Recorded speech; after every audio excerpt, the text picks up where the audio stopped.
Hey guys, and welcome back to the Washington Wizards Association for NBA 2K13 here on Mystery Gamer Sports. If you guys do not know, my name is Baltimore2131, and this is the 14th video in this series that I put up on this channel. So it's great to be here for number 14. So next game we're gonna play will be against the Trailblazers at home in Washington D.C. in the Verizon Center, and the Damien Lillard and the Portland Trailblazers look to beat the Wizards. We're pretty even didn't quite look at their record, but we'll see that in a second. So they are 5-9, we are 9-3. We do have quite an advantage in the record department, but they kind of have that. We're even with them when it comes to like overall offense and stuff like that. So we got LaMarcus Aldridge in there, Damien Lillard, Nolan Smith out of Duke, and Batum and a couple other guys. Whatever the other guy's name was, I didn't quite have the time to read that one, but we'll find out, I guess. So yeah, we're gonna get right into this one with a little dump off to Trevor Ariza is no good. Damian Lillard probably is going to win rookie of the year. He probably at this point, I think he will. I mean, he has a couple other contenders, but I think he's got that top spot right now. So basically, I didn't really have anything like planned right now, but I do want to do my little, as usual, Wizards in real life update. And the last time we kind of talked about them, they were on that awesome streak. They had won like 7 of their last 9 games after John Wall came back, and now they've dropped like at least 4 straight.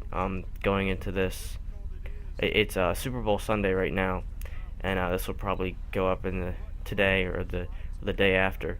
So yeah. So as of now, they've dropped at least 3 of their last 4 games. Last night they lost to the Spurs, and the night before lost to the Grizzlies, and they weren't even close to these games either. I mean, I guess somewhat close, but they didn't get blown out. I'm saying it's just kind of weird to see. Nice dunk by John Wall. It's just not fun to see after they had such a nice little run there. I don't understand that pass from Nene. Really, like, you're gonna make that pass? I don't understand that at all. This was easy. Just get Derek Fisher wide open. He's gonna make that every time. He's kind of one of these reliable shooters that I don't always use for threes, but he gets hot really quickly too. What was that game, like maybe 2 games ago?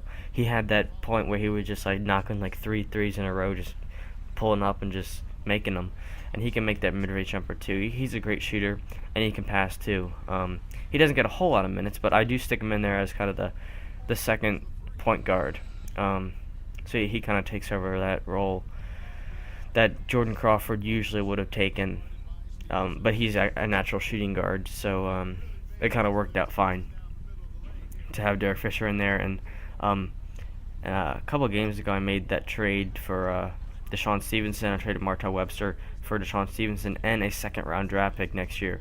So I thought that was a really good trade, and I got a couple comments saying that was a good trade. So yeah, it's good to see that you guys are giving me feedback, and please leave some more comments down below, guys. I love to see feedback on the games, on how I can improve my game, any suggestions for the team during our association progress, like trades that I should look into or anything like that, free agents that may be worth picking up, I don't know. Or if you want to request, check the standings every video, I might do that. Just leave some comments. That's kind of how I get to know what you guys want to see. So yeah, feel free to do that. Look at Mega Okafor with a nice dunk.